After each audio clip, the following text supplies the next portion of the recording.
What's up guys, this is Ghost here back with some more StarCraft 2 action. This is going to be my first placement match in the official Heart of the Swarm. Down below here in the bottom right corner we have myself playing as Terran.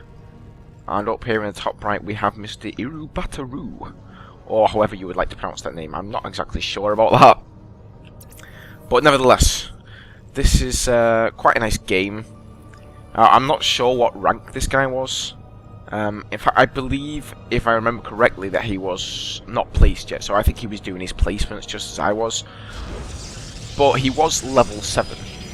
So there is this new thing in StarCraft 2 Heart of the Swarm, whereby you have ranks, as well as being placed within a league in a ladder. You have a rank as well that you get just by playing games and stuff.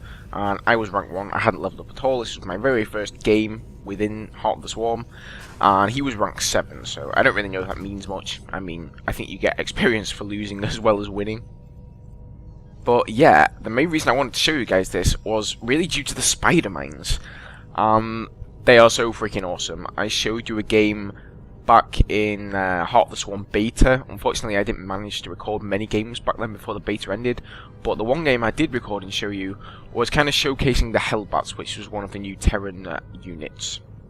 And this time around, I wanted to show you the spider mines. I talked a little bit about them then, but you know, I really wanted to use them this game. So this game I came up against a Protoss opponent, and I decided, you know what, I'm gonna go for spider mines. For anyone who doesn't know, their attack actually does bonus damage to shields, so that's particularly why I thought, okay, this has to be an awesome unit to use against Protoss, right? So anyway, my opponent here, he seems to be going pretty standard, getting his gas, getting a gateway, saving his chrono boost, most likely for cybernetics core. And I don't believe I've scouted him yet, have I? No, I haven't. So there you go. I've left the music actually on loop here because I haven't gotten a chance personally to listen to a lot of the new music in Heart of the Swarm. They have released new soundtracks for all the races, you know, in the multiplayer version of the game. So I thought I would just leave it on loop to give both myself and you guys a chance to listen to the new music. Is Mr. Proby gonna get away? Run, little probe, run! I don't think so, mate. Or is he? Oh, god damn it.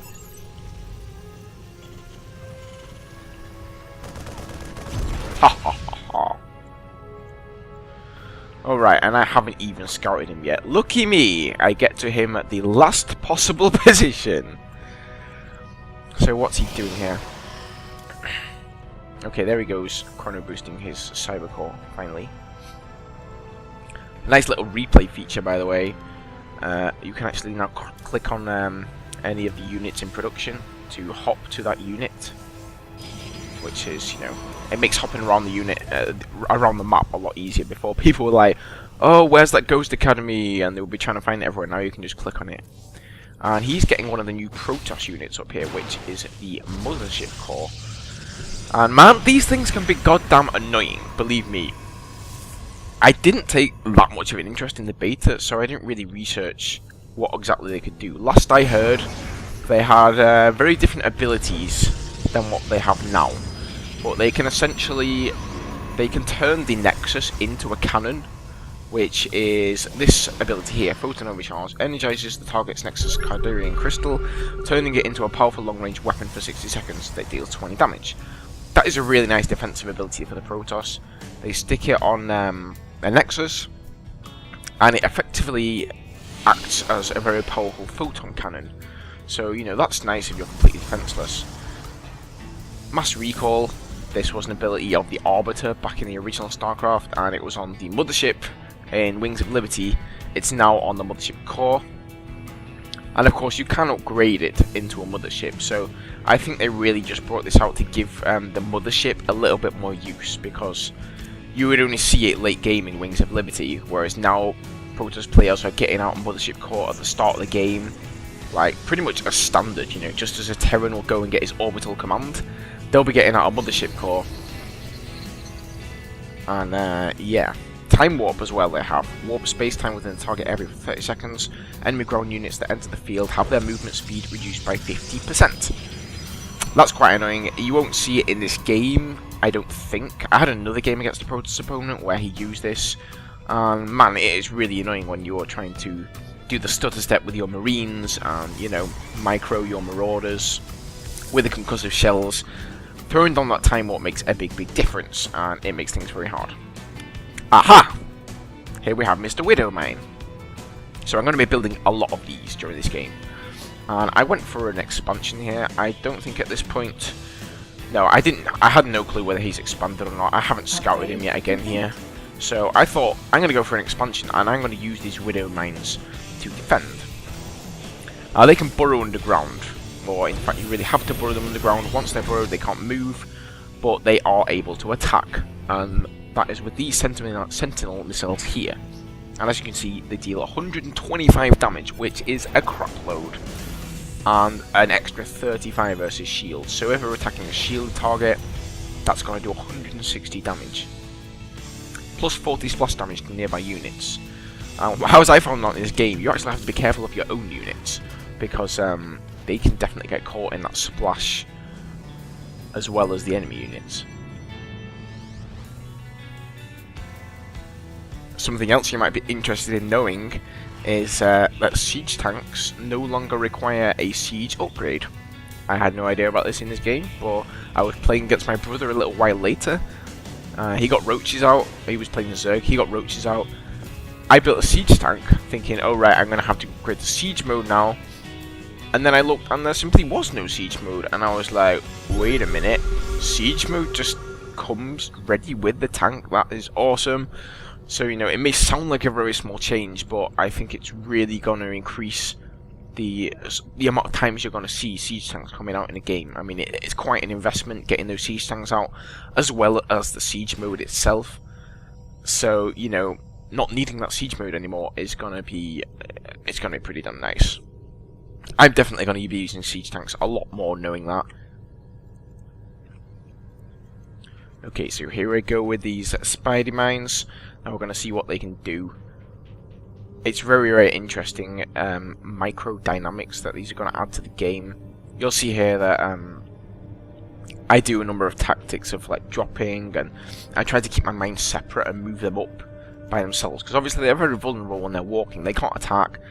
They take a short while to burrow. There you go. It takes 3 in-game seconds. So I think that's around 2 real seconds. And I kind of, you know, play with them a little bit like siege tanks, just try and keep them at a distance. And here I've burrowed them, I'm trying to lead him into them. And there you can see how much goddamn damage they do. It is like insane. And unfortunately here, I lost what I had.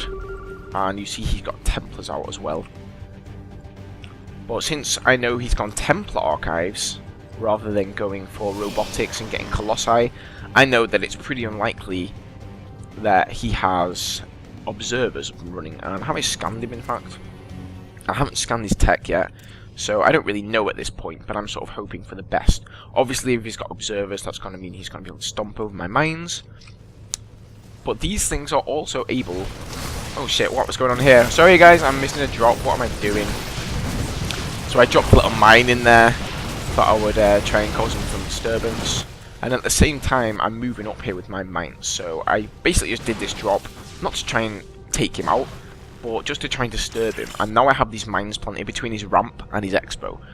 So really, these are going to cause him a lot of trouble right here. And I think this particular player is probably never going to opt to, you know, not bother getting the observers ever again. Although that said, these mines do actually attack air.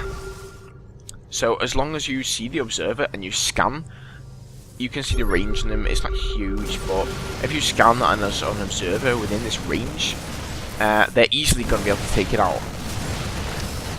Ooh. I mean, you can see how powerful these things are.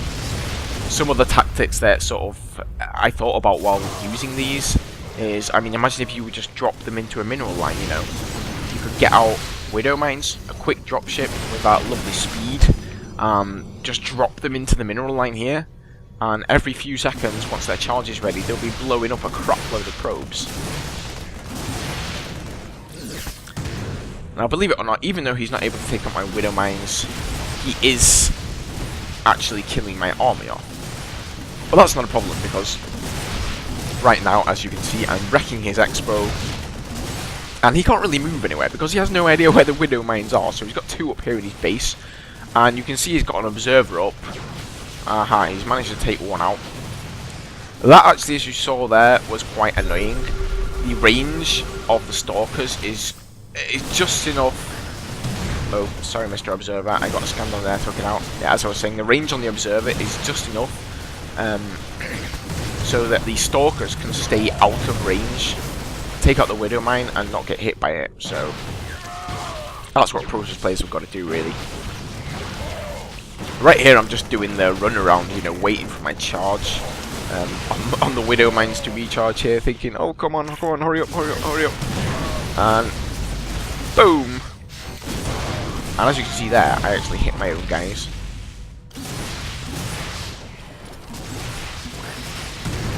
You're gonna have to excuse me, by the way, if I sound full of a cold, because I absolutely am.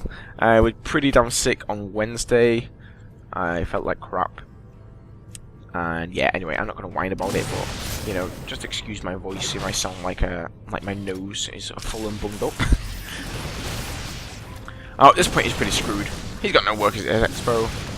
Well, he's got 1. That's not exactly gonna do much. But I'm in no rush here. I mean, I know he's got no Expo. I know I've got a crap load of Widow Mines stationed outside his base. You know, he's got another Observer up here, but it's just too late for him. It's not going to be able to do anything, and you can see he actually has quite a lot of minerals.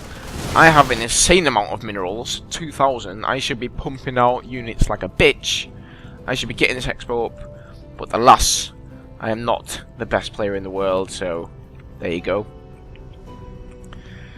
And this is the nice thing about them, you're able to just sort of edge them up into the enemy's base, and he really doesn't know where they are.